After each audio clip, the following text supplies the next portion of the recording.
Natchez, Mississippi, November 1867. When the probate court of Adams County recorded the death of Josiah Henson at age 53, the estate inventory revealed something that shocked both black and white residents of Natchez. Henson, born into slavery and illiterate his entire life, had died owning property valued at over $150,000, making him arguably the wealthiest black man in Mississippi and one of the wealthiest in the entire South. The inventory included 3 plantations totaling over 2,000 acres, a lumber mill, a cotton gin, rental properties in Natchez, and substantial cash holdings in New Orleans banks. But what made the case extraordinary wasn't just the wealth itself. It was how Henson had acquired it. Court records, witness testimony, and newspaper accounts pieced together a story that combined murder, inheritance, strategic marriage, and business acumen into a narrative that challenged every assumption white Southerners held about formerly enslaved people's capabilities, and every assumption black communities held about what was possible in a society designed to prevent exactly what Henson had accomplished. The story began 23 years earlier, in 1844, on a cotton plantation outside Natchez. It began with a murder that was never officially solved, but that everyone who knew the circumstances understood perfectly. It began with Josiah Henson, then 30 years old and enslaved, killing the man who owned him, and somehow escaping punishment for it. What followed was a transformation so complete that by the time of his death in 1867, Josiah had become a wealthy planter himself, employing both black and white workers, owning the very plantation where he'd once been enslaved, and living in the mansion where his former master had lived. Before we continue with the story of Josiah Henson and his extraordinary journey from enslaved man to wealthy planter, we need you to join this investigation. Subscribe to History in Chains and hit that notification bell, because stories like this, where individuals navigated impossible circumstances and achieved what shouldn't have been possible, deserve to be told. Leave a comment telling us what you think. We want to know your perspective on how some formerly enslaved people managed to accumulate wealth despite systemic barriers designed to prevent exactly that achievement. Josiah Henson was born into slavery in 1814 on a tobacco plantation in Virginia. His mother and father were both enslaved, and Josiah never knew freedom during his childhood. At age 12, he was sold away from his family to a cotton planter in Mississippi named Thomas Whitfield, who owned a substantial plantation near Natchez called Riverside. Whitfield was, by the standards of his time and place, neither particularly cruel nor particularly kind.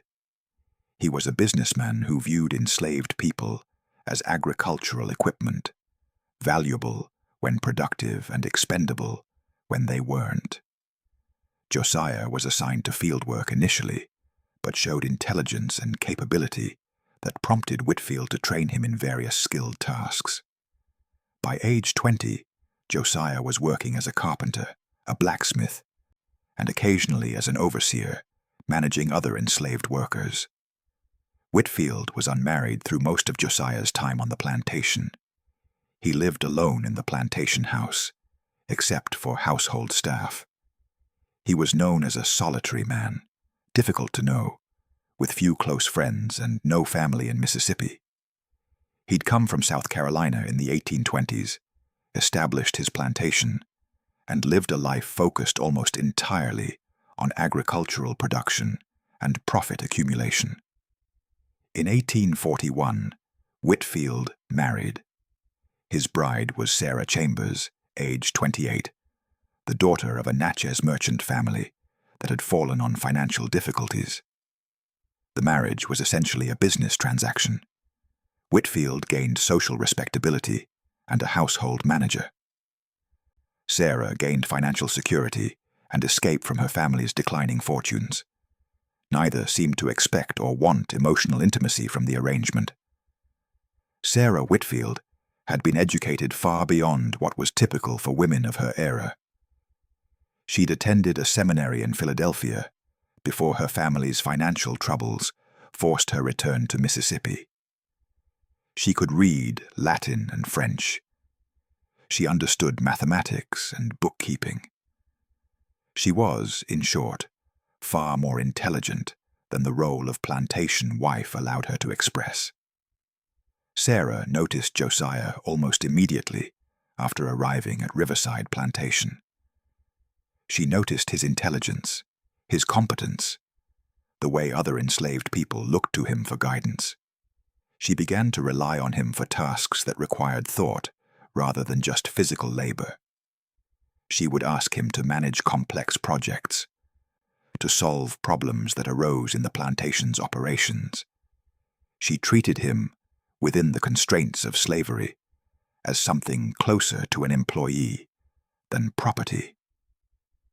Josiah was wary of this attention initially. Close relationships with owners' wives were dangerous for enslaved men.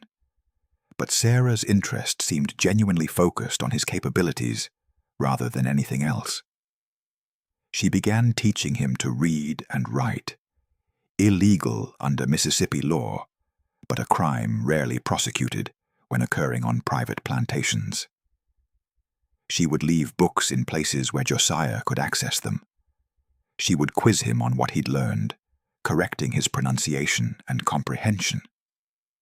Over the 3 years from 1841 to 1844, Josiah educated himself to a level that would have impressed many formally schooled people. He read history, science, literature, anything Sarah provided access to. He learned mathematics well enough to understand the plantation's financial records. He learned enough about law to understand the systems that bound him and the few loopholes that might exist. During this same period, Thomas Whitfield's behavior was deteriorating. He'd always been solitary and difficult, but by 1843 he was becoming paranoid and violent. He would fly into rages over minor issues. He would accuse Sarah of infidelity without evidence. He would threaten enslaved workers with punishments for imagined infractions. His mental state was clearly declining, though the cause was never determined. Some speculated it was syphilis, which could cause neurological deterioration. Others thought it was simple meanness intensifying with age. Sarah bore the brunt of Whitfield's deterioration. He would rage at her, accuse her of betraying him, threaten her with violence, though he never actually struck her. Sarah confided in Josiah about her situation, though such confidence violated every social norm about relationships between white women and enslaved men. She told him she feared Whitfield was becoming dangerous, that his paranoia might eventually lead him to harm her. Josiah's relationship with Sarah was complex in ways that defy simple categorization. Was he genuinely concerned for her welfare, or was he calculating opportunities that might emerge from the household's instability? Did Sarah see Josiah as a person deserving of dignity, or did she see him as a tool she could use to escape her own circumstances? The truth was probably both simultaneously. A relationship shaped by genuine human connection, but impossible to separate from the power dynamics that defined every interaction between enslaved people and their owners. In July 1844, Thomas Whitfield died. The circumstances of his death were suspicious from the beginning. He was found in the morning, in his bed, having died during the night. The plantation physician, Dr. James Morrison, examined the body and concluded Whitfield had died of heart failure. But Morrison also noted that Whitfield showed symptoms consistent with poisoning, though he couldn't determine what poison might have been used or prove that poisoning had occurred. The local sheriff investigated briefly. He questioned household staff, including Josiah. Everyone reported that Whitfield had been in his usual difficult mood the evening before his death, but hadn't exhibited any signs of acute illness.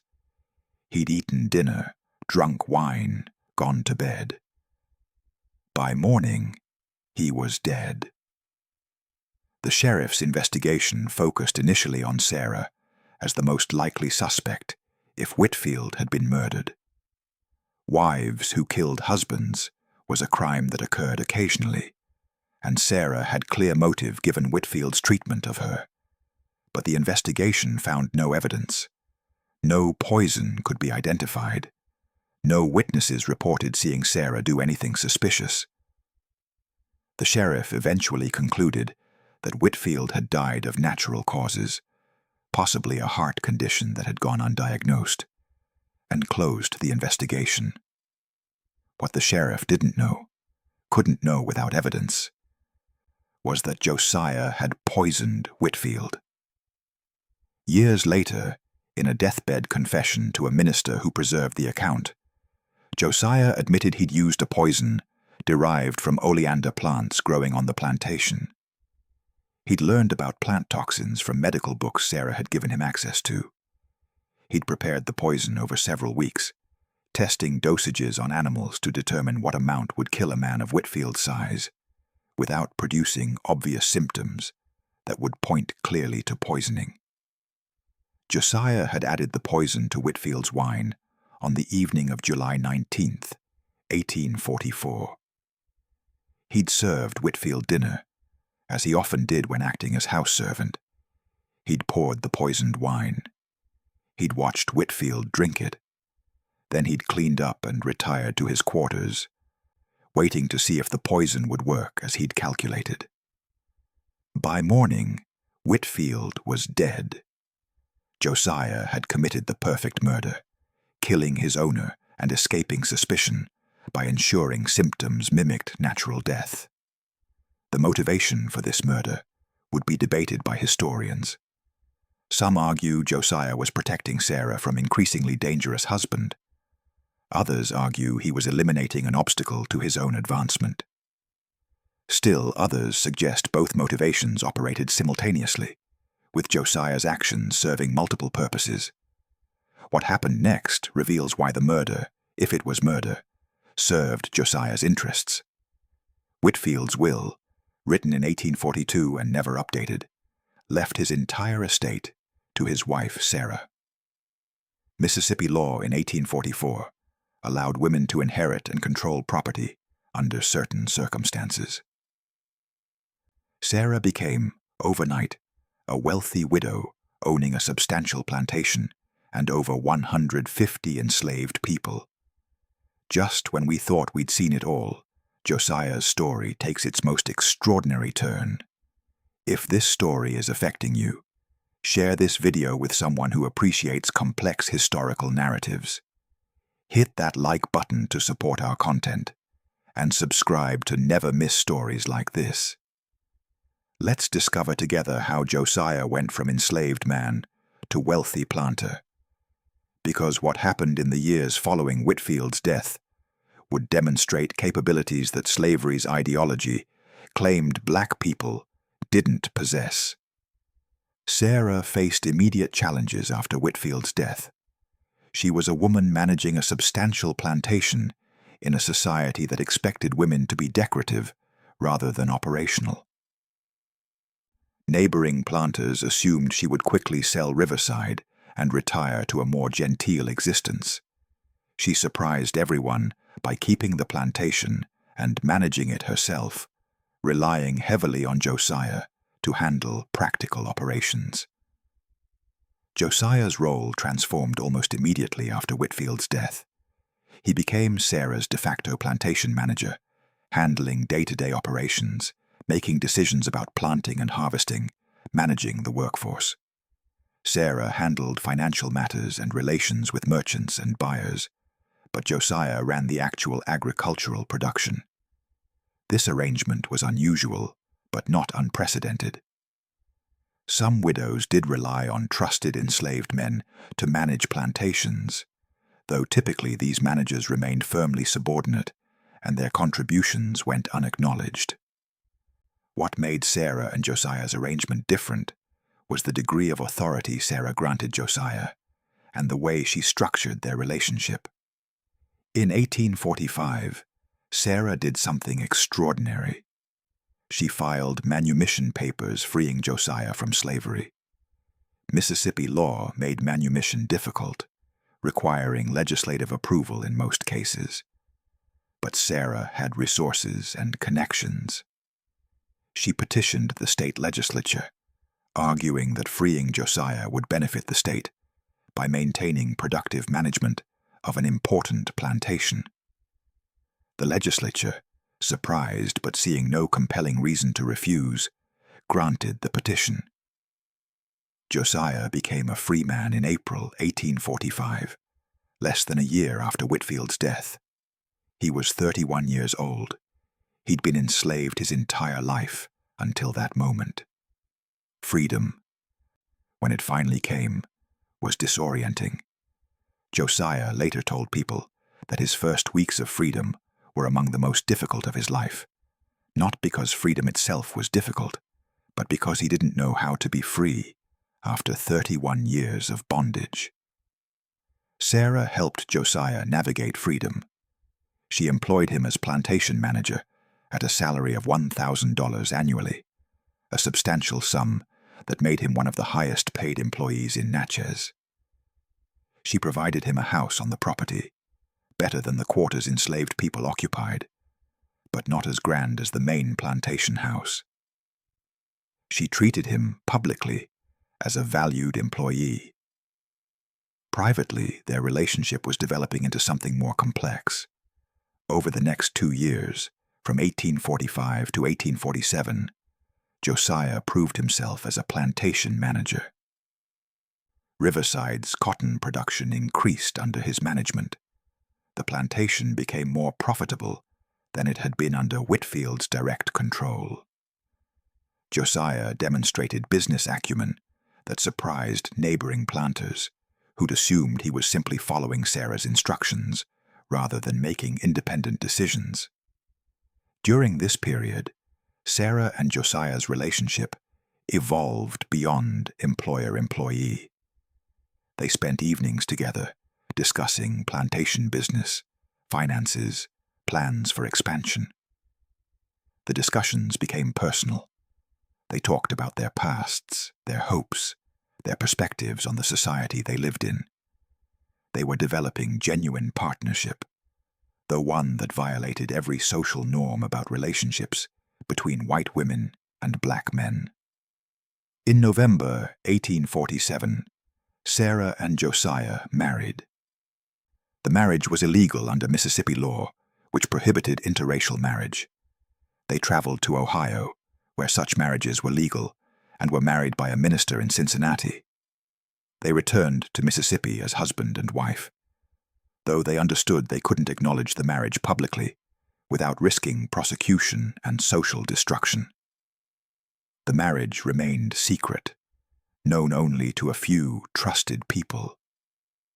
Publicly, Sarah remained the widow Whitfield, plantation owner. Josiah remained her employee and manager. They lived in separate houses on the plantation. They maintained the fiction of a purely business relationship.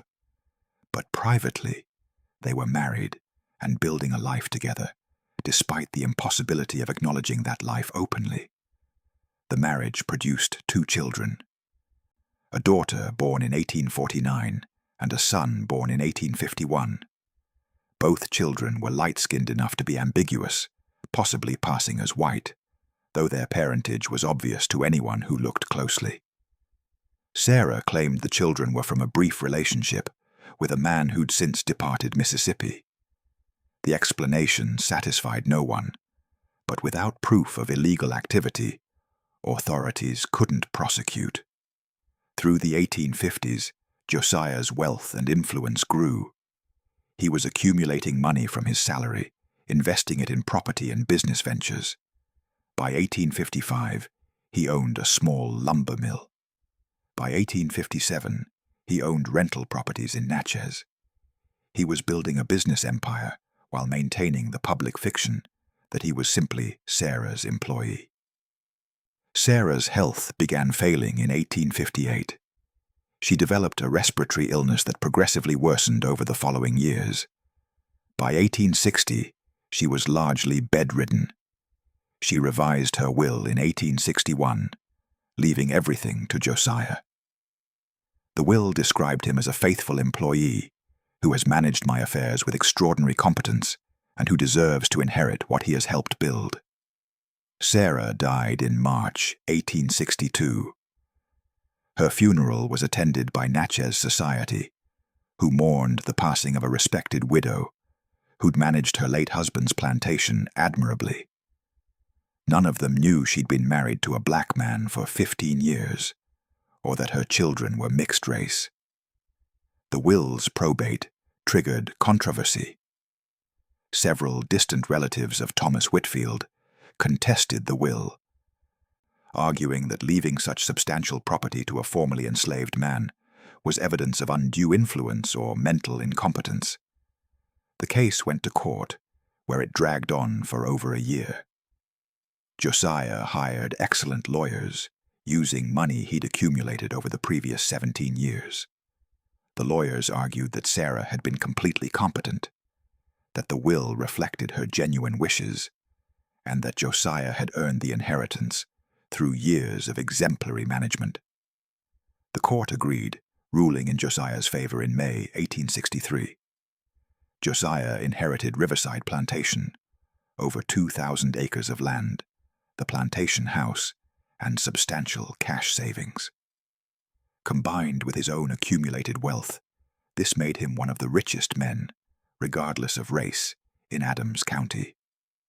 He was 49 years old, born into slavery, and now owned the plantation where he'd been enslaved 20 years earlier. The Civil War was ongoing during this inheritance battle. Mississippi had seceded in 1861. Federal forces occupied Natchez in 1863, shortly after Josiah's inheritance was confirmed. The occupation created chaos, but also opportunities. Josiah navigated the chaos skillfully, maintaining his property by cooperating with occupying forces while not alienating his neighbors so completely that he'd face retribution after the war. Emancipation came in 1865. The enslaved people Josiah had inherited were now free. Many left the plantation seeking new lives elsewhere. Josiah hired some of them as paid laborers, offering wages and housing. He hired both black and white workers, paying fairly by regional standards. He demonstrated that formerly enslaved people could manage agricultural enterprises successfully, challenging assumptions that had justified slavery. Josiah also expanded his business interests after the war. He invested in Natchez real estate that had become cheap during the economic disruption. He purchased a cotton gin and a second lumber mill. He became a moneylender, providing capital to farmers, both black and white, who needed financing for planting. He built a business empire that extended far beyond the original plantation. By 1867, Josiah owned 3 plantations, multiple businesses, and substantial urban real estate. He lived in the Riverside Plantation house, the same house where Thomas Whitfield had lived, the same house where Josiah had served as a slave. He employed over 100 workers across his various enterprises. He was hosting dinners where white businessmen came seeking his investment capital or his business partnerships. Josiah died in November 1867 of pneumonia. He was 53 years old. His estate was valued at over $150,000, an extraordinary sum equivalent to several $1 million in modern currency. He left everything to his 2 children, who had been educated in the North and who would use their inheritance to build successful lives in post-war America.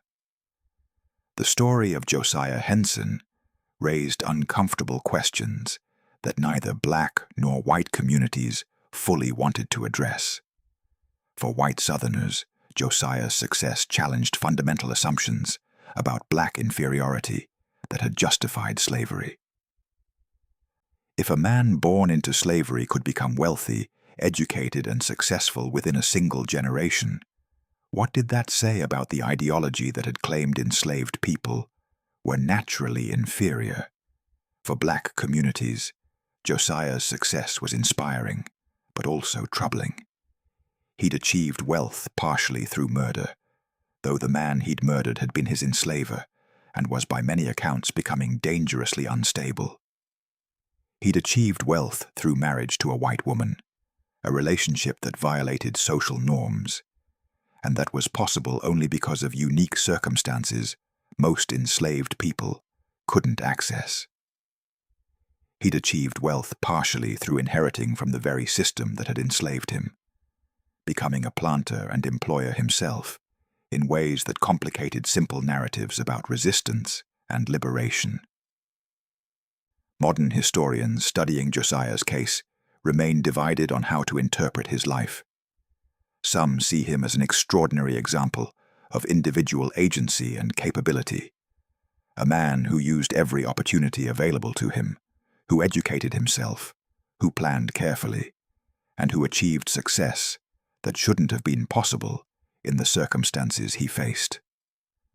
Others see him as someone who succeeded partially by working within and even perpetuating the systems that had oppressed him, becoming a planter and capitalist himself rather than rejecting those roles.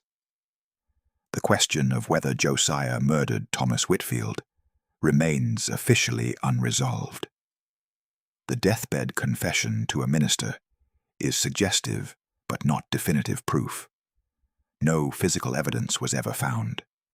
No autopsy was conducted that could be reviewed with modern techniques.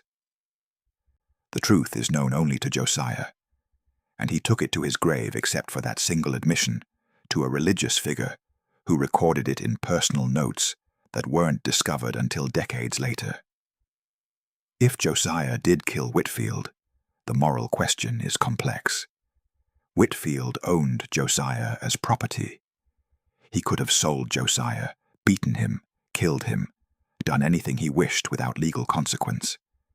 In a system that denied Josiah any legal recourse, any legitimate means of protecting himself or improving his circumstances, was killing his enslaver justified? Or does murder remain murder regardless of circumstances? These questions don't have simple answers. They exist in moral gray space where traditional ethics struggle to operate. Josiah lived in a system that was fundamentally evil, that denied his humanity, that gave him no legitimate path to freedom or justice. His response to that system was to work within it, manipulate it, use it against itself in ways that benefited him personally. Whether that makes him admirable or troubling depends on what values we prioritize and how we judge actions taken in impossible circumstances. What's undeniable is that Josiah Henson's life was extraordinary. Born enslaved, he taught himself to read and write. He mastered complex skills. He possibly killed the man who enslaved him. He gained his freedom. He married a white woman in defiance of law and social norms. He inherited a plantation and built a business empire.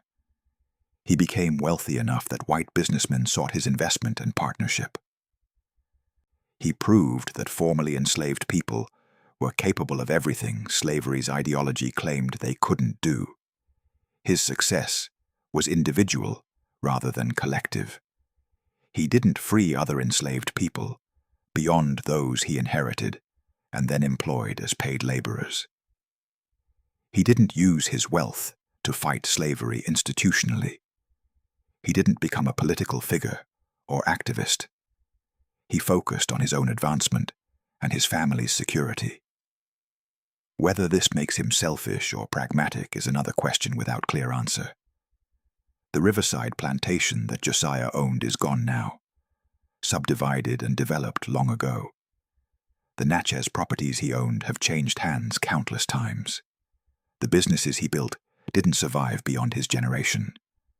But his story survives in court records, in probate documents, in newspaper accounts, in the minister's notes documenting the deathbed confession in the records of a remarkable life that shouldn't have been possible, but was.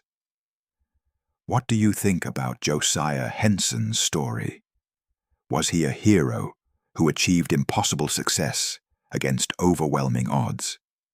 Was he a pragmatist who worked within an evil system rather than fighting it? Was he a murderer who escaped justice? Was he all of these things simultaneously? Can we make moral judgments about people operating in systems that allowed no morally clean choices? Leave your comment below. If you found this investigation compelling, subscribe and hit the notification bell. Share this with someone who appreciates historical narratives that resist simple categorization. The stories that challenge us to think about morality, power, and individual agency in complex circumstances are often the most important to preserve. At History in Chains, we believe in presenting history honestly, acknowledging that the past contains individuals who defy easy judgment, and preserving narratives that reveal the full complexity of human response to impossible circumstances. See you in the next video.